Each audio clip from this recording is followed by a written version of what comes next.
নমস্কার বন্ধুরা, আমরা এসে গেছি এখন ফুলবেড়িয়ার সবথেকে পুরাতন পুজোর মধ্যে একটাই, অতুল স্মৃতি সঙ্গের পুজোয়। মা এখানে আদ্যা মা রূপে বিরাজমান। প্যান্ডেলটার মধ্যে একটা ব্যাপার আছে, গ্রাম্য পরিবেশে যা যা ঘটনা ঘটে সেগুলোকে তুলে ধরা হয়েছে। ফর এক্সাম্পল, গাছে যে মানুষ ওঠে তার জীবিকা নির্বাহের জন্য, এটা একটা ইউনিক জিনিস হয়েছে।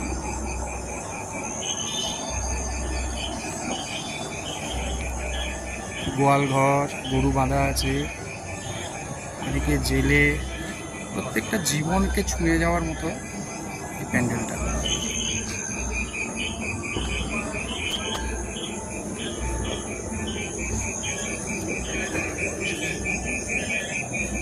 জাদু পুকুর আনছে।